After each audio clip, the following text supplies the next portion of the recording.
Kung inyo pang nabutan, marahil hindi nyo na namalayan. Ito ay ang paglaho ng Kodak at Nokia sa eksena sa kabila ng kanilang kasikatan noong nagdaang mga dekada. Phased out na ba o sadyang wala nang may buga?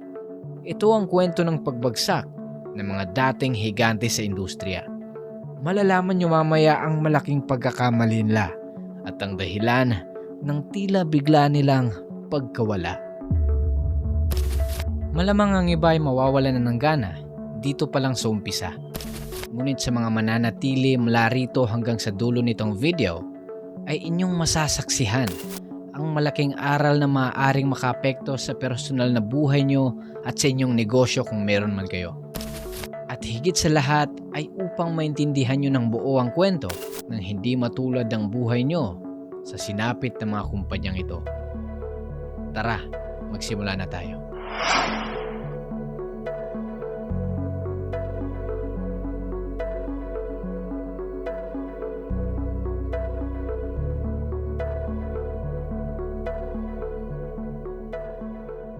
We didn't do anything wrong, but somehow, we lost. Ito ang mga katagang binitiwan ni Stephen Elop, ang dating may-ari ng kumpanyang Nokia.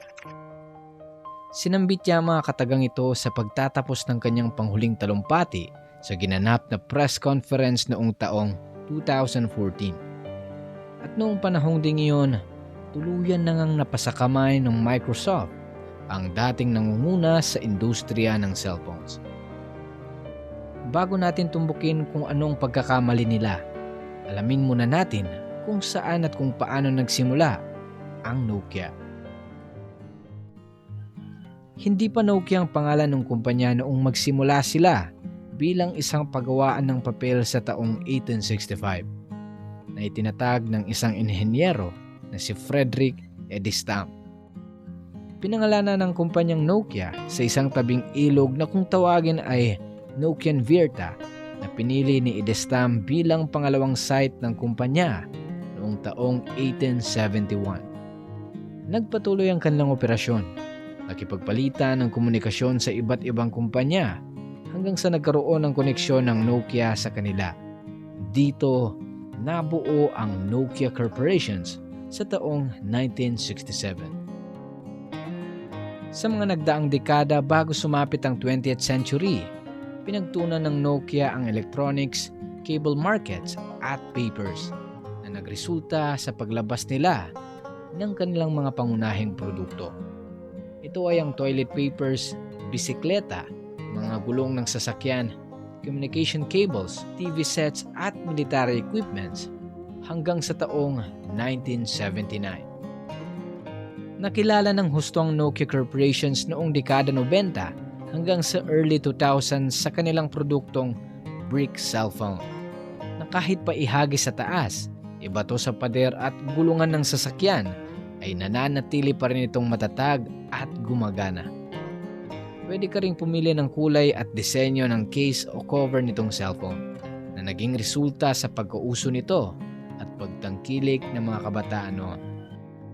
Isang bagay rin sa cellphone na to na talagang nakabibilib ay ang battery life nito na kahit ilang araw ka pang hindi makapag-charge ay umaandar pa rin. Subalit sa kabila ng kasikatan ay bakit ba tila naabura na lang sa eksena ang hindi matinag-tinag na cellphone? Sa kalagitnaan ng 2000s, naglabas ng kakaiba at panibagong uri ng cellphone ang mga kalabang kumpanya ng Nokia. Ito ay ang smartphones na siya palang lalamon sa industriya. Mabilis din ang pag-usbong ng smartphones na kung saan pwede mo nang pindutin ang screen nito habang ang Nokia ay nanatili sa kanyang orihinal na estilo. Hanggang sa pagsapit ng 2013, dulot ng unti-unti nitong paglubog, ibinenta ng Nokia sa Microsoft ang kanilang mobile phone division sa pag-asang maisalba pa ng Nokia ang kanilang kumpanya. Ngunit sa pagdating ng taong 2014, tuluyan na ngang napasakamay ng Microsoft ang kumpanya ng Nokia.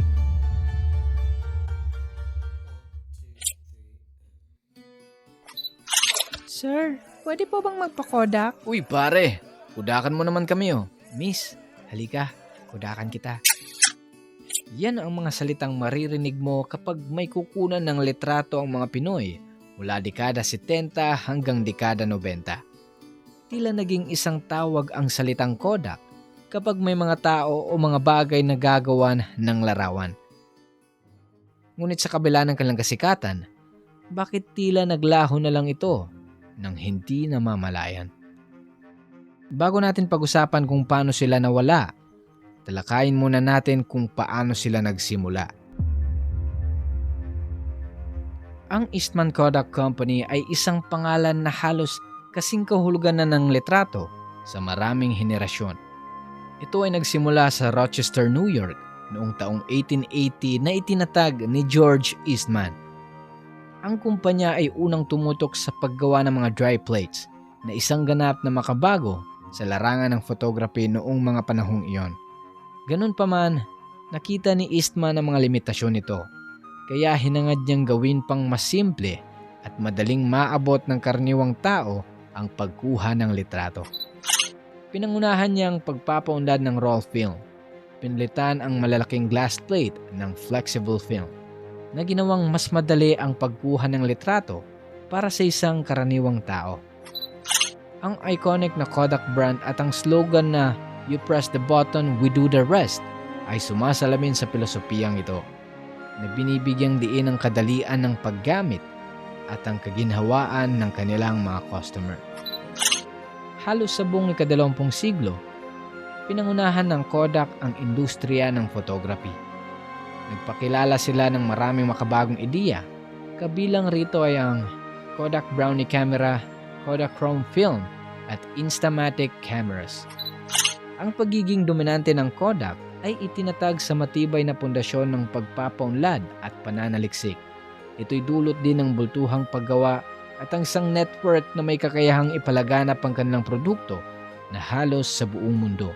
Malaki rin ang puna ng kumpanya sa marketing at advertising, na nagpatatag sa Kodak brand bilang isang simbolo at kasing kahulugan ng photography.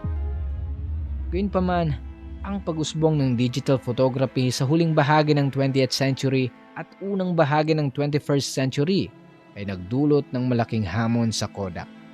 Sa kabila ng pag-imbento mismo ng digital camera, ang kumpanya ay hindi naging maagap sa pagpapaunlad ng makabagong teknolohiyang ito, dahil mas pinagtuunan nila ng atensyon ang umiiral nitong negosyo sa film.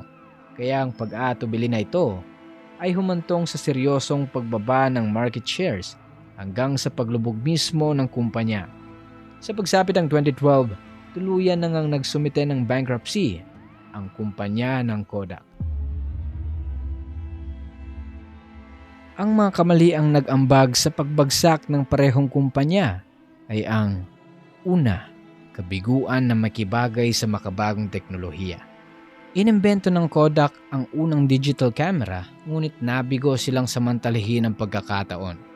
Nabigo rin silang makita ang potensyal ng digital photography. Sa halip, mas pinili nila na manatili sa kanilang kinikita sa kanilang negosyo sa film. Ganon din ang Nokia. Sila ang namuno sa merkado ng mga mobile phone sa pamamagitan ng kanilang diskarte na nakatuon sa hardware. Ngunit naging mabagal silang tumanggap sa pag-usbong ng mga smartphone at hindi nila agad nakita ang kahalagahan ng software. At higit sa lahat, ang internet. Pangalawa naman ay ang kakulangan ng inobasyon at pagtanggap ng risko o panganib. Ang Kodak ay naging kampante sa kanilang nangingibabaw na posisyon sa merkado ng film. Mas binigyang prioridad nila ang mga panandaliang kita kaysa sa pangmatagalang pamumuhunan sa pananaliksik at pagpapaunlad ng mga bagong teknolohiya. Ang Nokia naman ay masyadong naging maingat sa panganib at naging mabagal sa pagtanggap ng mga bagong teknolohiya at mga modelo ng negosyo. Napalampas nila ang mga oportunidad sa mga umuusbong na larangan tulad ng mga touchscreen at mobile internet. Pangatlo ay ang pamamahala ng kumpanya at burokrasya. Ang pamahalaan ng Kodak at Nokia ay parehong madalas na nagtatalo sa mga dapat gawin para sa kumpanya. Kabilang rito ay ang pagbuo ng desisyon ng pagbabago. Dahil sa hindi maayos na pamamahala, nahadlangan nito ang inobasyon at napabagal ang mga proseso ng pagpapasya. May mga kwento sa internet ngayon tungkol sa Kodak na kung saan noong December ng taong 1975, isang empleyado ng Kodak ang lumapit sa may-ari ng kumpanya. Ang pangalan ay si Steven Sasson. Inihayag ni Steven ang kanyang nadiskubre. Ito ay ang self-contained digital camera. Hindi na kailangan ng film strips. Ang lahat ay ginawang simple at mabilis. At sa matagal na proseso ay hindi ka na magtsatsaga at magtitiis. Sa kasamaang palad, ang ideya ni Steven ay hindi nila tinanggap. Dahil noong panahong iyon, mas kumikita sa film ang kumpanya ng Kodak. Kaya medyo mapanganib para sa kanilang magtiwala at mag-invest sa ideya ng digital camera. Tila napahiya si Steven at doon gumawa siya ng isang hakbang na magpapabago ng buhay niya. Ang kanyang ideya ay inilapit niya sa ibang kumpanya. Inilapit niya ito sa kumpanya ng Sony, na siya namang pinakamabigat na katunggalin ng Kodak sa industriya noong mga araw na iyon. Matapos marinig ng Sony ang tungkol sa makabagong ideya, tinanggap nila ito at sila ang naglabas ng digital camera. Kalaunan, nangibabaw ang digital camera sa industriya at ang Kodak Company ay unti-unting naglaho sa eksena. Hanggang sa pagsapit ng January 19, 2012, nagsumiti na sila ng bankruptcy dahil tuluyang nalugi ang kanilang kumpanya. Ngunit sa kwentong ito ng pagsasabotahe ay walang lumalabas na sapat na batayan at ebidensya.